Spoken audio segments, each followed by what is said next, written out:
जय हिंद to all of you. एक बार फिर से आप सभी का स्वागत है लक्ष्य एकेडमी के ऑनलाइन प्लेटफॉर्म पे।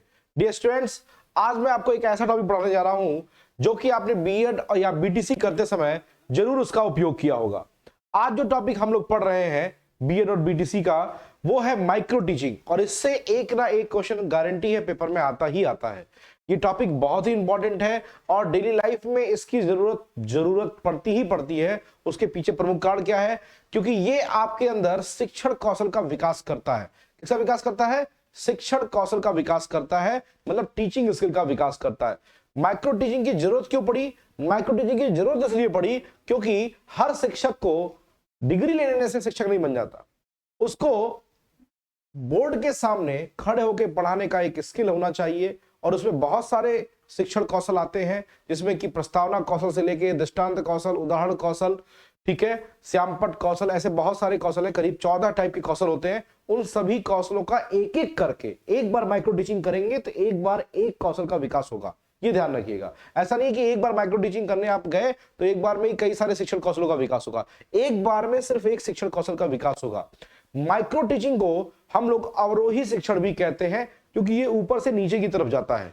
दूसरी बात, माइक्रो टीचिंग को हम अनुकृत शिक्षण भी कहते हैं। अनुकृत शिक्षण इसलिए कहते हैं क्योंकि इस शिक्षण में छात्राध्यापक और छात्राध्यापक का ऑब्जर्व करने वाला छात्राध्यापक दोनों समवयस्क एक ही आयु वर्ग के होते हैं। अर्थात कहने का मतलब क्या है कि मैं भी क्या रहूंगा, छात्राध्यापक, और मेरे सामने जो बैठे हुए अभ्यर्थी होंगे जो मेरे द्वारा पढ़ाए गए चीजों को ऑब्जर्व करेंगे, वो भी क्या होंगे, वो भी क्या कर रहे होंगे, शिक्षण कौशल का विकास मेरा देख रहे होंगे। ऑब्जर्व करके मेरे बारे में बताएंगे कि मैंने सही पढ़ाया या गलत पढ़ाया। ठीक है, तो आइए शुरू करते हैं माइक्रो टीचिंग के बारे में। बहुत इंपॉर्टेंट टॉपिक है। माइक्रो टीचिंग के इतिहास के बारे में अगर बात करें तो माइक्रो टीचिंग शब्द की शुरुआत जो है, सूक्ष्म शिक्षण की जो शुरुआत हुई वो कहां से हुई? उसकी शुरुआत सबसे पहले 1960 में अमेरिका के स्टैनफोर्ड विश्वविद्यालय में हुई। सूक्ष्म शिक्षण की शुरुआत कहां हुई? 1960 में अमेरिका के स्टैनफोर्ड विश्वविद्यालय में हुई। तो पेपर में आता है कि सूक्ष्म शिक्षण की शुरुआत कहां से हुई, तो अमेरिका के स्टैनफोर्ड विश्वविद्यालय में हुई। कब से हुई? 1960 में हुई। लेकिन इसका श्रेय किसको जाता है? इसकी शुरुआत का श्रेय कीथ एचिसन और बुश और अंत में DW एलन को जाता है। अब आपके सामने समस्या आ रही होगी, सर ये 3 नाम दिया हुआ है कि तीनों नाम में को क्या तीनों नाम रटना पड़ेगा हमको? नहीं, यहां देखिए, जब भी एग्जाम में पूछेगा तो हमको सिर्फ याद रखना है DW एलन का नाम। किसका नाम रखना है? DW एलन का। सिंपल सी बात है, आप कोई भी काम कर ले जाओ, लेकिन अगर उसको समाज के सामने प्रूव नहीं करोगे, समाज के सामने दिखाओगे नहीं, आप उसका नाम नहीं लगाओगे, तो कोई आपको पूछने वाला नहीं है। वही काम इनके साथ भी हुआ। सबसे पहले कीथ एचिसन और बुश साहब ने इसकी माइक्रो टीचिंग की शुरुआत इस स्टैनफोर्ड विश्वविद्यालय में शुरुआत की, लेकिन सबसे पहले उसका नाम माइक्रो टीचिंग मतलब कि सूक्ष्म शिक्षण रखा किसने? DW एलन ने रखा। और इसीलिए आज अगर आपसे पेपर में आ जाए कि माइक्रो टीचिंग मतलब सूक्ष्म शिक्षण की शुरुआत किसने की, तो माइक्रो टीचिंग का जो प्रतिपादन है उसको 1961 के आसपास एसन और बुश द्वारा की गई, लेकिन बाद में इसे सूक्ष्म शिक्षण नहीं कहा गया उनके द्वारा। बाद में सबसे पहली बार एलन ने सूक्ष्म शिक्षण शब्द का प्रयोग किया था, और इसीलिए एलन को क्या कहा जाता है? सूक्ष्म शिक्षण का जनक कहा जाता है। तो इतने टॉपिक से आपके 4 से 5 क्वेश्चन बने। पहला क्वेश्चन, सूक्ष्म शिक्षण की शुरुआत सर्वप्रथम कहां हुई? सर्वप्रथम अमेरिका के स्टैनफोर्ड विश्वविद्यालय में हुई। किसने की? सर 1961 में कीथ एचिसन और बुश ने की।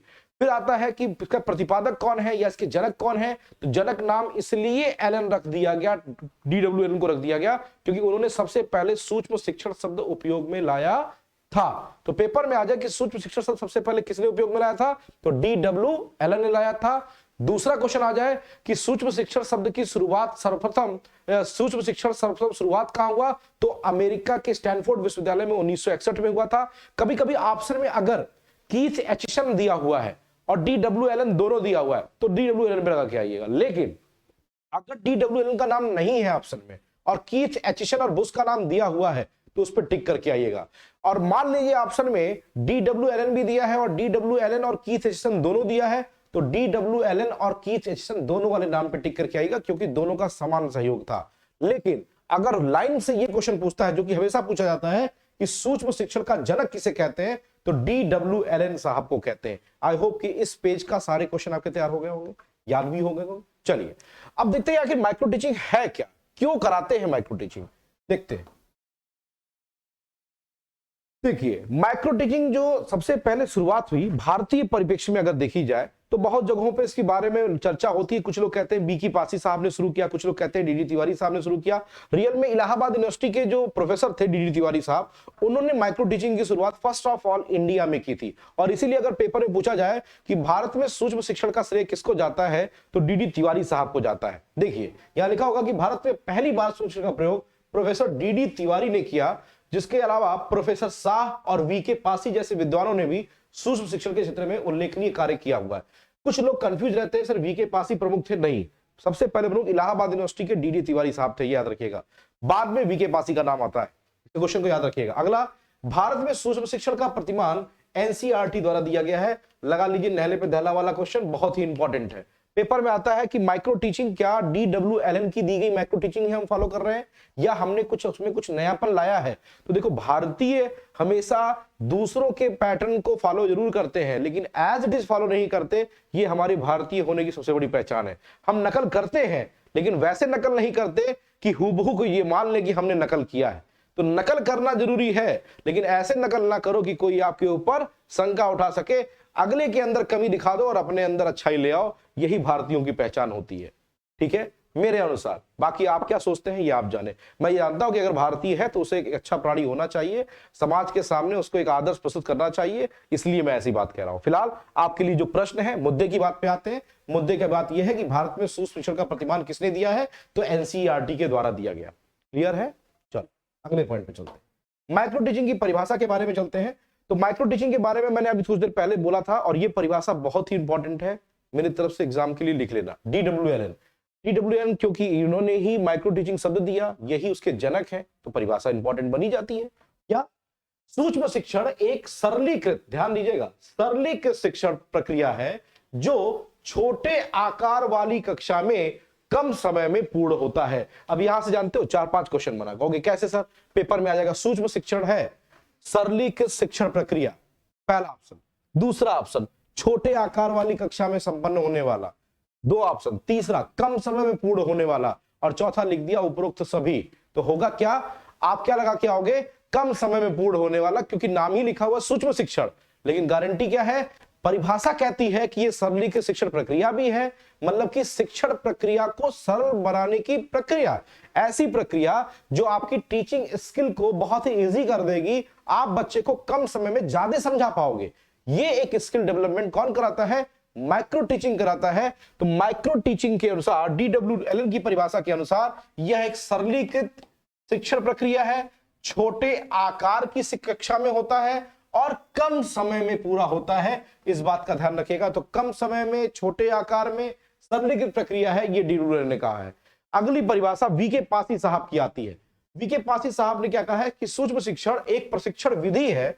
क्या है, एक प्रशिक्षण विधि है, प्रशिक्षण विधि, प्रशिक्षण विधि है जिसमें छात्राध्यापक किसी एक शिक्षण कौशल का प्रयोग करते हुए थोड़ी अवधि में छोटे छात्र समूह को कोई एक संप्रत्यय पढ़ाता है। ये देखो, यहां से सारे क्वेश्चन आपके बन के आते हैं। क्या वीके पासी साहब के अनुसार भी सूक्ष्म शिक्षण क्या है, इनके अनुसार यह एक प्रशिक्षण विधि है। तो सूक्ष्म शिक्षण एक प्रशिक्षण विधि है, किसने कहा, वीके पासी साहब ने कहा। कैसी प्रशिक्षण विधि है, ये छात्राध्यापक, अब देखो छात्राध्यापक कौन होता है, जो बीएड या बीटीसी प्रशिक्षु होता है 4th सेमेस्टर का, उसको हम छात्राध्यापक की संज्ञा देते हैं। ये ध्यान रखिएगा, या छात्राध्यापक का मतलब कोई शिक्षक नहीं है, ये बीएड और बीटीसी प्रशिक्षु है, उसी को हम लोग क्या बोलते हैं, छात्राध्यापक कहते हैं। तो फिलहाल छात्राध्यापक किसी एक शिक्षण कौशल, वर्डिंग पे याद रखिएगा, एक शिक्षण, एक बार में कितना शिक्षण कौशल, सिर्फ एक शिक्षण कौशल की बात करेगा। ये मैंने पहले ही स्टार्टिंग बता दिया था, ये क्वेश्चन बहुत बार पूछा गया है कि माइक्रो टीचिंग में क्या एक साथ सारे कौशल सिखा दिए जाते हैं, नहीं, एक बार में एक शिक्षण कौशल की बात करते हैं, ये ध्यान रखिएगा। तो प्रशिक्षण विधि है ऐसी जो एक शिक्षण कौशल का प्रयोग करते हुए थोड़ी अवधि में छोटे छात्र समूह को कई सारे संप्रत्यय पढ़ाता है, लेकिन कई सारे संप्रत्यय ना पढ़ा करके सिर्फ एक संप्रत्यय पढ़ाता है, एक शिक्षण कौशल की बात करेगा। जैसे मान लीजिए आप एक बार में पहली बार में प्रस्तावना कौशल की बात किए, सिर्फ प्रस्तावना कौशल पढ़ाने की बात ही होगी, बाकी कोई बात नहीं होगी। चलिए अगले पॉइंट पे चलते हैं। तो DWLN और वीके पासी, आई होप कि दोनों की परिभाषाएं क्लियर होंगी। अगली परिभाषा देखते हैं। सूक्ष्म शिक्षण के जो सिद्धांत है, सूक्ष्म शिक्षण के सिद्धांत 5 बिंदुओं पे आश्रित है। पांचों बिंदु आपके सामने है। सबसे पहला पॉइंट, एलन के अनुसार सूक्ष्म शिक्षण के कितने सिद्धांत है? 5 सिद्धांत है। पहला, यह वास्तविक शिक्षण है। देखो, एलन मानते थे वास्तविक शिक्षण है, लेकिन हमारी भारतीय प्रक्रिया कहती है ये वास्तविक शिक्षण नहीं है, इसमें कुछ बनावटीपन भी होता है। अगर आप सच में कक्षाओं में जाकर के पढ़ाते हैं बच्चों को तो ये वास्तविक शिक्षण में आएगा, नहीं तो ये बनावटी शिक्षण में आएगा। ठीक है, इसमें शिक्षण की जटिलताओं को कम कर दिया जाता है। ये याद रखिएगा, शिक्षण प्रक्रिया को सरल बनाने की प्रक्रिया क्या कहलाती है? माइक्रो टीचिंग कहलाती है। अगला, एक समय किसी एक कौशल पर ही ध्यान दिया जाता है। यह भी बहुत इंपॉर्टेंट है, एक समय में सिर्फ एक ही कौशल पर ध्यान दिया जाएगा। अगला, इससे अभ्यास प्रक्रिया पर ज्यादा नियंत्रण संभव है। जैसे मैंने आपको कह दिया कि भाई चलो आज ये काम करना है, तो काम करना है, अच्छी बात है, आप काम करिए, लेकिन काम करने में व्यक्ति क्या करता है? एक्सेस ऑफ वर्किंग करने लगता है, फिर ये भूल जाता है कि टाइम लिमिट हमारी क्रॉस हो जाएगी। लेकिन माइक्रो टीचिंग में क्या है? आपको सिर्फ 5 मिनट दिया गया, अब 5 मिनट में शिक्षण करना है। ऐसा नहीं है कि आपको टाइम बांट कर दिया कि चलो भैया आज ये टॉपिक पढ़ाना है, चलो हम 15 मिनट पढ़ाएंगे, हम 20 मिनट पढ़ाएंगे, हम 25 मिनट पढ़ाएंगे, ऐसा कुछ नहीं है। ये इसमें अभ्यास प्रक्रिया नियंत्रण में होती है, ये ध्यान रखिएगा, ये क्वेश्चन पूछा जाता है। तो अभ्यास प्रक्रिया कैसी होती है? नियंत्रण में होती है। अगला पॉइंट, इसमें परिणाम प्राप्ति तथा प्रतिपुष्टि तुरंत प्राप्त होता है। क्या होता है? तुरंत संभव है। जैसे मान लीजिए मैंने पढ़ा लिया, पढ़ाने के बाद मेरे सामने जो छात्राध्यापक बैठे होंगे वो बताएंगे कि भाई देखो ऐसा है, आपने जो पढ़ाया उसमें ये बिंदुओं में कमियां थी, फीडबैक तुरंत लिया जाता है, तो परिणाम तुरंत प्राप्त होता है। तो देखिए ये 5 पॉइंट फिर से एक बार चर्चा कर देता हूं। पहला क्या है? 5 सिद्धांत है। पहली बात ये याद कर लेना, ये वास्तविक शिक्षण है एलन के अनुसार। इसमें शिक्षण की जटिलताओं को क्या करते हैं? कम करते हैं। एक समय में किसी एक कौशल पर ही ध्यान दिया जाता है। इसमें अभ्यास प्रक्रिया पर ज्यादा नियंत्रण संभव नहीं है और परिणाम प्राप्ति तथा प्रतिपुष्टि तुरंत प्राप्त होती है। ये इसका सबसे ज्यादा इंपॉर्टेंट पॉइंट है। तो आई होप यहां तक का टॉपिक क्लियर हो गया होगा। चलिए अगला पॉइंट क्या है? अगला पॉइंट है कि सूक्ष्म शिक्षण का चक्र क्या है। तो देखिए सूक्ष्म शिक्षण के चक्र में निम्नलिखित 6 चरण आते हैं। तो पहला क्वेश्चन यहां वाला लगा लो स्टार। सूक्ष्म शिक्षण के चरण में कुल मिलाकर के कितने पद आते हैं? 6 पद आते हैं। ये पहला क्वेश्चन है। प्रथम पद क्या होता है? पाठ योजना। और अंतिम पद क्या होता है? पुनः प्रतिपुष्टि होता है। क्या होता है? पुनः प्रतिपुष्टि होता है। अब मैं आपको दिखाना चाहता हूं कि एलन साहब के अनुसार क्या समय दिया गया है और भारतीय प्रतिमान के अनुसार क्या समय दिया गया। एलन और भारतीय प्रतिमान, जल्दी बताओ भारतीय प्रतिमान किसने दिया? भारतीय प्रतिमान एनसीईआरटी ने दिया। पेपर में आ जाता है कि भारतीय प्रतिमान के अनुसार माइक्रो टीचिंग में कुल कितना समय लगता है, तो भारतीय प्रतिमान मतलब एनसीईआरटी के अनुसार है, याद रखिएगा। ठीक है, तो एलन के अनुसार इस पूरी प्रक्रिया में मतलब कि ये 6 स्टेप मिला करके टोटल 45 मिनट लगते हैं। कितने लगते हैं? 45 मिनट लगते हैं। जबकि भारतीय प्रतिमान के अनुसार टोटल 36 मिनट लगते हैं। कितने मिनट लगते हैं? 36 मिनट लगते हैं। तो लगा लो क्वेश्चन बेटे, क्या सूक्ष्म शिक्षण प्रक्रिया में कुल कितने चरण हैं? 6 चरण हैं। Micro teaching involve the 6 steps in which the first step is lesson plan, that is पाठ योजना। दूसरा है शिक्षा टीचिंग। तीसरा है प्रतिपुष्टि जिसको आप फीडबैक कहते हो। दूसरा है पुनः पाठ योजना या पुनः योजना कहते हो, इसी को पुनः पाठ योजना भी कहते हो, पुनः पाठ योजना भी कहते हो। पुनः पाठ योजना का मतलब री रेसल प्लान। पुनः शिक्षण को क्या बोलते हैं? री टीचिंग कहेंगे। और पुनः प्रतिपुष्टि को हम लोग क्या बोलते हैं? पुनः प्रतिपुष्टि को बोलते हैं री फीडबैक कहते हैं। क्लियर है? तो ये स्टेप बार बार रिपीट होता है। एक शिक्षण कौशल में 6 स्टेप फॉलो होते हैं। अब जरा ध्यान देना, एलन साहब का मानना था कि पाठ योजना बनाते समय 0 समय, मतलब पहले से आप घर से बना के लाओगे, तो यहां पे समय कितना दूंगा मैं आपको? 0 मिनट दूंगा। शिक्षण करते समय सिर्फ 5 मिनट दूंगा। कितना मिनट दूंगा? 5 मिनट। फीडबैक के लिए कितना मिनट दूंगा? 10 मिनट। पुनः पाठ योजना के लिए आपको सबसे ज्यादा समय दिया जाएगा, वो होगा 15 मिनट। ठीक है, और पुनः शिक्षण के लिए फिर से आपको 5 मिनट दिया जाएगा और पुनः प्रतिपुष्टि के लिए फिर से आपको 10 मिनट दिया जाएगा। जल्दी से काउंट करो कुल कितना हो गया?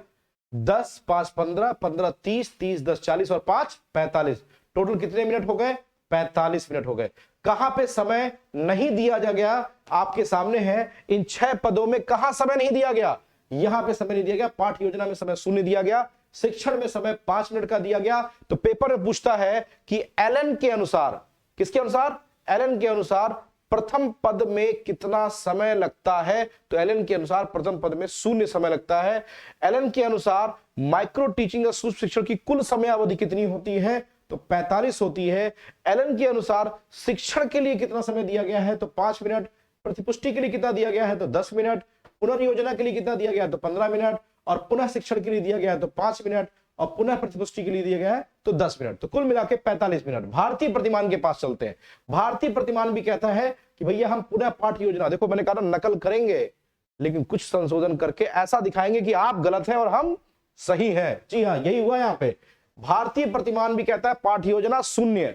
शिक्षण को कहता है भाई 5 मिनट में कुछ होता नहीं है। वो कहता है भाई शिक्षण के लिए 6 मिनट देंगे हम। कितना मिनट देंगे, 6 मिनट।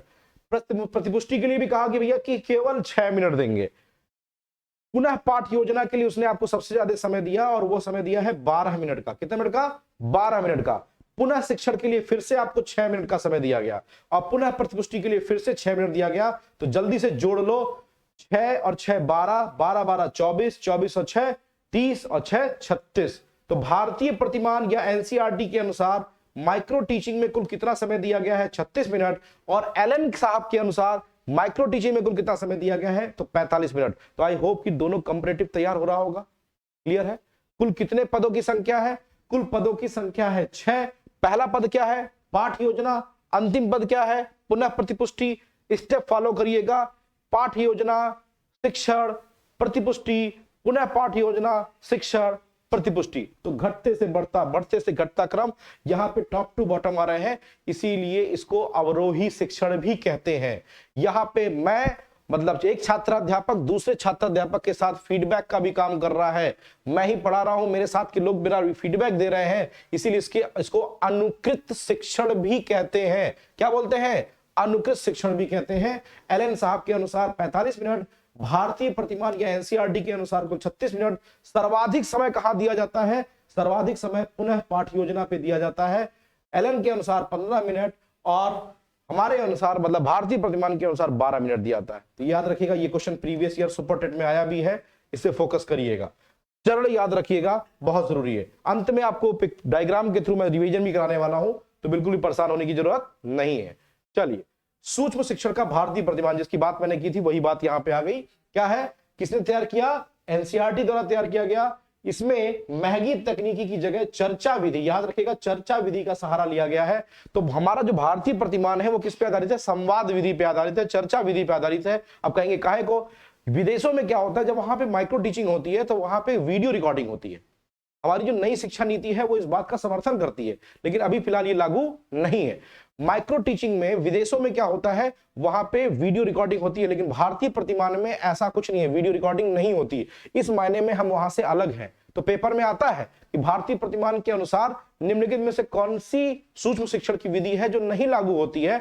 तो भारतीय प्रतिमान में रिकॉर्डिंग की बात नहीं की गई है, तकनीकी रिकॉर्डिंग की बात नहीं की गई है। जबकि विदेशी प्रतिमान के अनुसार हम जब भी कोई माइक्रो टीचिंग कर रहा होगा तो उसकी रिकॉर्डिंग की जाएगी, जिससे कि उसको भी री फीडबैक मिल पाए। जैसे हमने पढ़ाया, अब हम गलत पढ़ाए, सही पढ़ाए, अच्छी स्पीड से पढ़ाए, हमारा पढ़ाने का स्किल अच्छा था या नहीं था, ये कैसे पता करेंगे। अगर वो रिकॉर्डेड होगा तो पता कर पाएंगे ना, हमसे कमियां कहां हुई, हमसे गलतियां कहां हुई। ये सच में होना चाहिए था, लेकिन फिलहाल भारतीय प्रतिमान ने इसको एक्सेप्ट नहीं किया। हमारी जो नई शिक्षा नीति 2020 आई है उसने इसको इंट्रोड्यूस किया है, और आने वाले समय में आप देखेंगे शिक्षक भर्ती पास करने के बाद भी आपको इस प्रक्रिया से गुजरना पड़ेगा। जी हाँ, एकदम सही बात कह रहा हूं। तो फिलहाल यहां पे कौन सी विधि है, चर्चा विधि है, संवाद विधि है। इसमें प्रतिपुष्टि के लिए विशेषज्ञों एवं साथ ही बीएड प्रशिक्षुओं की सहायता ली जाती है। देखो हमारे यहाँ क्या है, आपने जब माइक्रो टीचिंग किया गया होगा तो पीछे कोई आकर के टीचर बैठा होगा या फिर आपके साथ के लोग बैठे होंगे। अगर मान लीजिए किसी स्कूल में आपकी माइक्रो टीचिंग लगी होगी, तो जब किसी स्कूल में माइक्रो टीचिंग लगी होगी तो पीछे एक टेबल कुर्सी रख दी गई होगी और वहां पे कोई एक टीचर आकर के ऑब्जर्व करके पॉइंट देके चला जाता है। लेकिन ये माइक्रो टीचिंग का सही तरीका नहीं है, वो तो वास्तविक शिक्षण की तरह से हो गया। रियल में माइक्रो टीचिंग कैसे होनी चाहिए, हमारे छात्राध्यापक और हम ही खड़े होने चाहिए, पढ़ाने चाहिए। इसमें पढ़ने वाला और पढ़ाने वाला दोनों समवयस्क होने चाहिए, उनकी आयु समान होनी चाहिए, और इसीलिए इसको अनुकृत शिक्षण कहते हैं। फिलहाल हमारे यहाँ विशेषज्ञ और साथी दोनों की बात की गई है। छात्रों की संख्या कितनी होगी, 5 से 10 होगी। ये क्वेश्चन बहुत इंपॉर्टेंट है। अगला, छात्रों के प्रकार, देखिए मैंने लिखा ना वास्तविक स्कूल, इसीलिए कहा जाता है कि माइक्रो टीचिंग वास्तविक भी हो सकती है और बनावटी भी हो सकती है, लेकिन एलन के अनुसार सिर्फ वास्तविक ही होती है। अगला, इसकी अवधि कितनी होती है, शिक्षण पाठ की अवधि 6 मिनट की होती है। कौशलों की संख्या, एक बार में सिर्फ एक कौशल, और कुल समय कितना दिया जाता है, कुल समय आपको 36 मिनट दिया जाता है। इसके बारे में मैं पहले ही आपसे डिस्कस कर चुका हूं। क्वेश्चन याद रहेगा क्या? नहीं, हमारे यहाँ रिकॉर्डिंग नहीं होती है, ध्यान रखिएगा। चलिए अगले पॉइंट पे, एनसीईआरटी के मानक जो है सूक्ष्म शिक्षण के लिए, उनके बारे में एक बार मैं टेबल आपको दिखा दूं, फिर दोनों को एक बार फिर से रिवीजन करा दूंगा, तैयार हो जाएगा, गारंटी है आपके साथ। पाठ योजना को ही कहीं कहीं नियोजन कह देता है, नियोजन शिक्षण कह देता है। इसमें कितना समय दिया गया? 0 मिनट। शिक्षण में कुल कितना समय दिया गया? 6 मिनट। प्रतिपुष्टि में कितना दिया गया? 6 मिनट। पुनः योजना में 12 मिनट, पुनः शिक्षण में 6 मिनट, पुनः प्रतिपुष्टि में 6 मिनट। तो कुल मिलाकर के कितना हो गया? ये 36 मिनट हो गया। इनको आप जोड़ोगे तो टोटल 36 मिनट आएगा। कहां समय नहीं दिया गया? पाठ योजना जो पहली बार बनाए थे। तब सर्वाधिक समय कहां दिया गया?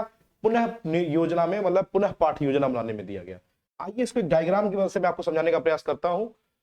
यहाँ पे सूक्ष्म शिक्षण को अवश्रेणीय शिक्षण भी कहते हैं। अवश्रेणीय का मतलब नीचे घटता हुआ क्रम, एक निश्चित श्रेणी का क्रम होता है। ऐसा नहीं कि जो मन में आया वो उठा के रख दिए, ठीक है। तो शिक्षण के सिद्धांत से संबंधित एक क्रम भी मैं बात करूंगा। यहाँ शिक्षण के सिद्धांत को सूक्ष्म शिक्षण से जोड़ के देखा जाता है कि शिक्षण के सिद्धांत वे मार्गदर्शक बिंदु हैं या अवधारणा है जिन्हें ध्यान में रखकर एक शिक्षक को शिक्षण कार्य संपन्न करना होता है। तो कहीं माइक्रो टीचिंग में हम शिक्षण अवधारणाओं के बारे में भी पढ़ेंगे, आगे के वीडियो लेक्चर में आएगा। फिलहाल माइक्रो टीचिंग को अवश्रेणीय, अवरोही या फिर एक क्वेश्चन मैंने आपको बताया, इसी को हम लोग अनुकृत शिक्षण भी कहते हैं।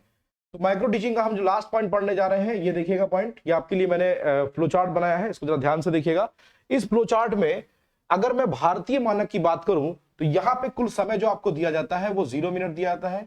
यहाँ पे आपको भारतीय मानक के अनुसार 6 मिनट दिया जाता है। प्रतिपुष्टि में आपको कितना दिया जाता है? प्रतिपुष्टि में आपको 6 मिनट दिया जाता है।